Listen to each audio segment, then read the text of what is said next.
गर्मी और नमी के मौसम में स्किन इन्फेक्शन से बचाव के लिए क्या सही है, जाने fungal free India 3.0 talk show पर, जहां आज नोएडा से प्रसिद्ध डर्मेटोलॉजिस्ट डॉक्टर आस्था गुप्ता हमारे साथ हैं। Welcome doctor. मेरा सवाल आपसे ये है, योनि में ईस्ट संक्रमण कैसे हो जाता है? रेयरली ये यौन संबंध से भी हो सकता है, but most of the infection हमारे खुद के कीटाणु की वजह से होते हैं, जो नॉर्मली हमारे वजाइना में रहते हैं, बट पुअर इम्यूनिटी की वजह से या लोकल फैक्टर्स ऐसे होते हैं, जैसे वहाँ पे मॉइस्चर, ह्यूमिडिटी वगैरह अगर ज्यादा होता है, कोई प्रेगनेंसी हो सकती है, किसी को डायबिटीज हो सकता है, या अगर मान लीजिए कोई लंबे समय एंटीबायोटिक्स पे रहता है, या किसी की इम्यूनिटी खराब होती है, या फिर हम कुछ ऐसी चीजें यूज करते हैं जिससे हमारे स्किन का जो वजाइना का पीएच बैलेंस है वो खराब हो जाता है, उस वजह से मोस्टली इन्फेक्शन हमें होते हैं। मुझे कितने समय तक एंटी फंगल दवाई लेने की आवश्यकता है?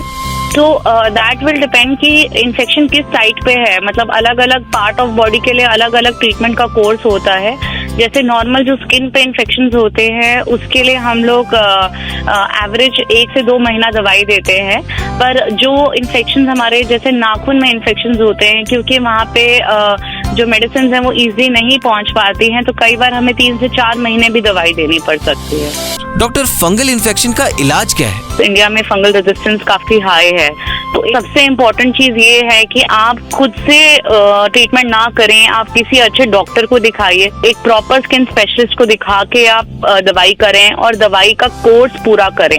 कम से कम 4 से 6 हफ्ते जब हम दवाई लेते हैं तभी फंगस के कीटाणु अच्छे से मरते हैं और फिर से इन्फेक्शन नहीं पनपता है। अगर हम बीच में कोर्स को छोड़ देते हैं या प्रॉपर इलाज नहीं कराते हैं तो ये इन्फेक्शन काफी समय तक हमें परेशान कर सकते हैं। फंगल इन्फेक्शन की देखभाल कैसे करें और उससे कैसे निपटें? एक्चुअली जो फंगस है उसे पसीना, नमी, गर्मी पसंद है, तो हमें ये कोशिश करनी चाहिए कि हमें पसीना कम से कम आए। तो इस सीजन में जिस समय हमें पसीना ज्यादा आता है, आप कोशिश करें कि बहुत ज्यादा मोटा कपड़ा ना पहने, जैसे जीन्स टाइप कपड़ा ना पहने। जहाँ जहाँ आपके स्किन फोल्ड्स हैं, जहाँ नमी रह सकती है, उनको नहाने के बाद अच्छे से ड्राई करें। अगर आपको पसीना ज्यादा आता है तो वहाँ पे पाउडर इत्यादि यूज करें जिससे कि वहाँ पे नमी ना रहे, और जितना हो सके आप कूल एनवायरनमेंट में रहें। पसीने को बेसिकली हमें अवॉइड करना है। डॉक्टर, यदि लक्षण पहले से बेहतर हो जाएं, तो क्या मैं एंटी फंगल उपचार लेना बंद कर सकता हूँ?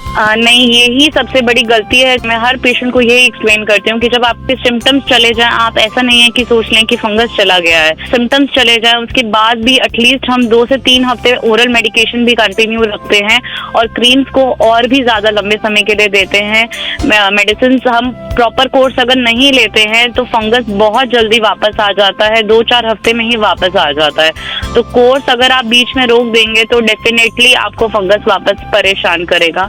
तो जब तक आपको डॉक्टर खुद से दवाई ना बंद करे, आपको खुद से दवा अपने आप से नहीं बंद करना चाहिए। डॉक्टर, फंगल इन्फेक्शन का इलाज क्या है? इंडिया में फंगल रेजिस्टेंस काफी हाई है, तो सबसे इम्पोर्टेंट चीज ये है कि आप खुद से ट्रीटमेंट ना करें, आप किसी अच्छे डॉक्टर को दिखाइए, एक प्रॉपर स्किन स्पेशलिस्ट को दिखा के आप दवाई करें और दवाई का कोर्स पूरा करें। कम से कम 4 से 6 हफ्ते जब हम दवाई लेते हैं तभी फंगस के कीटाणु अच्छे से मरते हैं और फिर से इन्फेक्शन नहीं पनपता है। अगर हम बीच में कोर्स को छोड़ देते हैं या प्रॉपर इलाज नहीं कराते हैं तो ये इन्फेक्शन काफी समय तक हमें परेशान कर सकते हैं। फंगल इन्फेक्शन की देखभाल कैसे करें और उससे कैसे निपटें? एक्चुअली जो फंगस है उसे पसीना, नमी, गर्मी पसंद है, तो हमें ये कोशिश करनी चाहिए कि हमें पसीना कम से कम आए। तो इस सीजन में जिस समय हमें पसीना ज्यादा आता है, आप कोशिश करें कि बहुत ज्यादा मोटा कपड़ा ना पहने, जैसे जीन्स टाइप कपड़ा ना पहने। जहाँ जहाँ आपके स्किन फोल्ड्स हैं, जहाँ नमी रह सकती है, उनको नहाने के बाद अच्छे से ड्राई करें।